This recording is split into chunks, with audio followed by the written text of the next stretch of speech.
ರಾತ್ರಿ ಅನ್ನ ಏನಾದರೂ ಉಳಿದಿದ್ರೆ ಮಿಕ್ಕಿದ್ರೆ ಈ ರೀತಿ ಒಂದು ರೈಸ್ ಮಾಡ್ಕೊಳ್ಳಿ. ತುಂಬ ಅಂದರೆ ತುಂಬ ಟೇಸ್ಟಿಯಾಗಿರುತ್ತೆ, ಹಾಗೆ ಸಖತ್ತಾಗಿರುತ್ತೆ. ಈ ಒಂದು ರೆಸಿಪಿನ ಇನ್ಸ್ಟೆಂಟಾಗಿ ಮಾಡ್ಕೊಂಡು ತಿನ್ಬೋದು. ರಾತ್ರಿ ಅನ್ನ ಅಂತ ಅಷ್ಟೇ ಅಲ್ವಾ, ನೀವು ಬೇಜಾರಾಗಿದ್ದರೆ, ಬೇಳೆ ಸಾರು ಮಾಡ್ಕೊಳೋಕ್ಕೆ ಬೇಜಾರಾಗಿದ್ದರೆ ಈ ರೀತಿ ನೀವು ಒಂದ್ಸತಿ ಟ್ರೈ ಮಾಡಿ ನೋಡಿ. ನಮಸ್ಕಾರ ಸ್ನೇಹಿತರೆ, ನನ್ನ ಚಾನಲ್ಗೆ ನಿಮ್ಮೆಲ್ಲರಿಗೂ ಸ್ವಾಗತ. ಇವತ್ತಿನ ವಿಡಿಯೋದಲ್ಲಿ ಕ್ಯಾಪ್ಸಿಕಮ್ ರೈಸ್ ಯಾವ ರೀತಿ ಮಾಡೋದಂತ ತೋರಿಸ್ಕೊಡ್ತಾ ಇದ್ದೀನಿ. ಉಳಿದಿರುವ ಅನ್ನಕ್ಕೆ ಈ ರೀತಿ ಒಗ್ಗರಣೆ ಹಚ್ಚೋದ್ರಿಂದ ಟೇಸ್ಟ್ ಮಾತ್ರ ಸಖತ್ತಾಗಿರುತ್ತೆ. ಒಮ್ಮೊಮ್ಮೆ ಮನೇಲಿ ಬೇಜಾರಾಗಿರುತ್ತಲ್ವ ಸಾಂಬಾರೆಲ್ಲ ಮಾಡೋಕ್ಕೆ, ಹಾಗಿದ್ದಾಗ ಈ ರೀತಿ ಒಂದೇ ಒಂದು ಕ್ಯಾಪ್ಸಿಕಮಿಂದ ಈ ರೈಸ್ ಮಾಡಿ ನೋಡಿ, ತುಂಬ ಅಂದರೆ ತುಂಬ ಇಷ್ಟಪಡ್ತೀರಾ. ಫಸ್ಟು ನಾನಿಲ್ಲಿ 2 ಟೇಬಲ್ ಸ್ಪೂನ್ ಆಗುವಷ್ಟು ಎಣ್ಣೆನ ತೊಗೊಂಡಿದ್ದೀನಿ. ಅದಕ್ಕೆ ಒಂದು 4 ಬೆಳ್ಳುಳ್ಳಿನ ತೊಗೊಂಡಿದ್ದೀನಿ. ಬೆಳ್ಳುಳ್ಳಿ ಆದಮೇಲೆ ಇದಕ್ಕೆ ದಪ್ಪ ದಪ್ಪವಾಗಿ ಹೆಚ್ಚಿರುವಂಥ ಈರುಳ್ಳಿನ ತೊಗೊತಾ ಇದ್ದೀನಿ. ಈರುಳ್ಳಿ ಮತ್ತು ಬೆಳ್ಳುಳ್ಳಿ ಎರಡೂ ಕೂಡ ಕಲರ್ ಚೇಂಜ್ ಆಗೋವರೆಗೂ ಫ್ರೈ ಮಾಡ್ಕೋಬೇಕು. ಅದಾದಮೇಲೆ ಇದಕ್ಕೆ ನಾನಿಲ್ಲಿ ಹಸಿ ಶುಂಠಿನ ತೊಗೊಂಡಿದ್ದೀನಿ. ಹಸಿ ಶುಂಠಿನ ನಾನು ಗ್ರೇಟರ್ ಸಹಾಯದಿಂದ ಸಣ್ಣಗೆ ಗ್ರೇಟ್ ಮಾಡ್ಕೊಂಡಿದ್ದೀನಿ, ಅಥವಾ ನೀವು ಬೇಕಾದರೆ ಕಟ್ ಮಾಡ್ಕೋಬೋದು.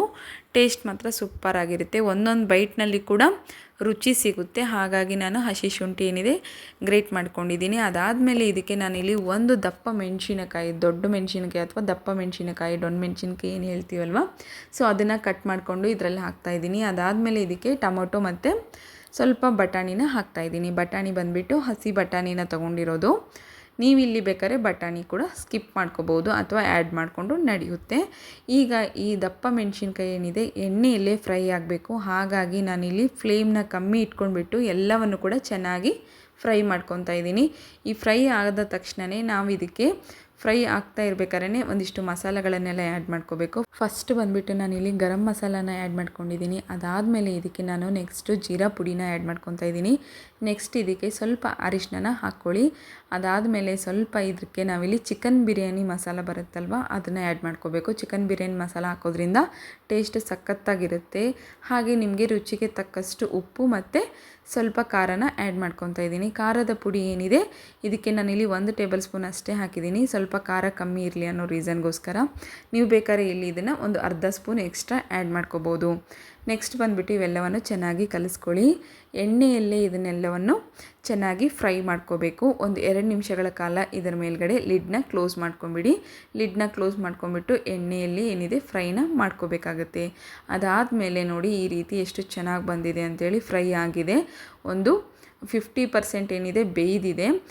ಡೊಣ್ಣ ಮೆಣಸಿನ್ಕಾಯಿ ಏನಿದೆ ಸ್ವಲ್ಪ ಬೇಯಬೇಕು, ಸೊ ಮೆತ್ತಗೆ ಆಗಬೇಕು. ಹಾಗಾಗಿ ಇದಕ್ಕೆ ನಾನಿಲ್ಲಿ ಸ್ವಲ್ಪ ಚಹಾ ಕಪ್ ಏನು ಬರುತ್ತಲ್ವ, ಸೊ ಚಹಾ ಕಪ್ ಇರುವಂಥದ್ದಕ್ಕೆ ನಾನು ಇಲ್ಲಿ ನೀರನ್ನ ಹಾಕ್ಕೊತಾ ಇದ್ದೀನಿ. ಚಹಾ ಕಪ್ ಇರುವಂಥ ಗ್ಲಾಸಿನಷ್ಟು ನೀರನ್ನ ಆ್ಯಡ್ ಮಾಡಿಕೊಂಡು ಸಣ್ಣ ಫ್ಲೇಮ್ನಲ್ಲಿ, ಸಣ್ಣ ಉರಿಯಲ್ಲಿ ಕುದಿಸ್ಕೊಳಕ್ಕೆ ಸ್ಟಾರ್ಟ್ ಮಾಡಿದ್ದೀನಿ. ಸ್ನೇಹಿತರೆ, ಯಾರೆಲ್ಲ ನನ್ನ ಚಾನಲ್ನ ಮೊದಲ ಬಾರಿಗೆ ನೋಡ್ತಿದ್ದೀರೋ ನನ್ನ ಚಾನಲ್ನ ಸಬ್ಸ್ಕ್ರೈಬ್ ಆಗೋದನ್ನು ಮಾತ್ರ ಮರಿಬೇಡಿ. ಹಾಗೆ ಪಕ್ಕದಲ್ಲಿರುವ ಬೆಲ್ ಐಕಾನ್ನ ಕ್ಲಿಕ್ ಮಾಡಿ. ನೀವು ಕೊಡೋ ಒಂದು ಕಮೆಂಟು, ನೀವು ಕೊಡೋ ಒಂದು ಲೈಕು ಮತ್ತು ನೀವು ಆಗುವಂಥ ಒಂದು ಸಬ್ಸ್ಕ್ರೈಬ್ ಏನಿದೆ ನನಗೆ ತುಂಬ ಮುಖ್ಯವಾಗಿರುತ್ತೆ. ಹಾಗಾಗಿ ನನ್ನ ಚಾನಲ್ನ ಸಬ್ಸ್ಕ್ರೈಬ್ ಆಗೋದನ್ನು ಮಾತ್ರ ಮರಿಬೇಡಿ. ಈಗ ನಾವು ಮನೆಯಲ್ಲೇ ಉಳಿದಿರುವ ಅನ್ನ ಅಂತ ಹೇಳಿದ್ನಲ್ವ, ಸೊ ಉಳಿದಿರುವ ಅನ್ನ ಏನಿದೆ ನೋಡಿ ಅದನ್ನು ಇದರಲ್ಲಿ ಆ್ಯಡ್ ಮಾಡ್ಕೋಬೇಕಾಗತ್ತೆ.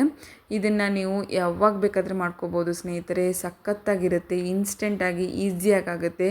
ಬೇರೆ ಟೈಮ್ನಲ್ಲೆಲ್ಲ ಬೇಳೆ ಸಾರು ಮಾಡೋಕ್ಕೆ ಬೇಜಾರಾಗಿದೆ, ರಸಮ್ ಮಾಡೋಕ್ಕೆ ಬೇಜಾರಾಗಿದೆ ಅಂದಾಗ ಸಡನ್ನಾಗಿ ನೀವು ಕ್ಯಾಪ್ಸಿಕಮ್ ರೈಸ್ನ ಮಾಡ್ಕೋಬೋದು. ಬೇರೆ ಯಾವುದೇ ರೀತಿಯಾದಂಥ ಪದಾರ್ಥ ಇಲ್ಲ ಅಂತಂದರೂ ಕೂಡ ಒಂದು ಕ್ಯಾಪ್ಸಿಕಮ್, ಒಂದು ಈರುಳ್ಳಿ ಇದ್ದರೆ ಸಾಕು, ಈಸಿಯಾಗಿ ಈ ರೆಸಿಪಿನ ಮಾಡ್ಕೋಬೋದು. ನೋಡಿ ಎಷ್ಟು ಚೆನ್ನಾಗಿ ಬಂದಿದೆ ಅಂಥೇಳಿ. ಟೇಸ್ಟು ಕೂಡ ಅಷ್ಟೇ ಸೂಪರಾಗಿರುತ್ತೆ. ಒಂದು ಸತಿ ಇದನ್ನು ನೀವು ಟ್ರೈ ಮಾಡಿಬಿಟ್ಟು ನನಗೆ ಬಂದು ಕಮೆಂಟ್ ಮಾಡಿ ಯಾವ ರೀತಿ ಆಗಿದೆ ಅಂಥೇಳಿ. ಕಮೆಂಟ್ ಮಾಡೋದನ್ನು ಮಾತ್ರ ಮರಿಬೇಡಿ. ಇದನ್ನು ನೀವು ನಿಮ್ಮ ಮಕ್ಕಳ ಲಂಚ್ ಬಾಕ್ಸಿಗಾಗಿರ್ಬೋದು ಅಥವಾ ಬೆಳಗಿನ ತಿಂಡಿಗಾಗಿರ್ಬೋದು ಸಡನ್ನಾಗಿ ದಿಢೀರಾಗಿ ಮಾಡಿಕೊಡ್ಬೋದು. ತುಂಬ ಅಂದರೆ ತುಂಬ ಸ್ಪೀಡಾಗುತ್ತೆ. ನಾನು ನಿಮಗೆ ಮೊದಲೇ ಹೇಳಿರೋ ಹಾಗೆ ನಮಗೆ ಏನಾದರೂ ಬೇರೆ ರೀತಿ ಹೊಸ ಟೇಸ್ಟ್ ತಿನ್ನಬೇಕು ಅನ್ನೋ ಹಾಗಿದ್ರೆ ಈ ಕ್ಯಾಪ್ಸಿಕಮ್ ರೈಸ್ನ ಒಂದು ಸತಿ ಡೆಫಿನೆಟ್ಲಿ ಟ್ರೈ ಮಾಡಿ ನೋಡಿ. ತುಂಬ ಅಂದರೆ ತುಂಬ ಇಷ್ಟಪಡ್ತೀರಾ ನೀವು ಕೂಡ. ಈ ವಿಡಿಯೋ ನೋಡಿದ್ದಕ್ಕೆ ಎಲ್ಲರಿಗೂ ಧನ್ಯವಾದಗಳು. ಈ ಒಂದು ರೆಸಿಪಿ ನಿಮಗೆ ಇಷ್ಟ ಆಗಿದ್ದರೆ ನನ್ನ ಚಾನಲ್ನ ಸಬ್ಸ್ಕ್ರೈಬ್ ಆಗಿ. ಈ ವಿಡಿಯೋ ನೋಡಿದ್ದಕ್ಕೆ ಎಲ್ಲರಿಗೂ ಧನ್ಯವಾದಗಳು.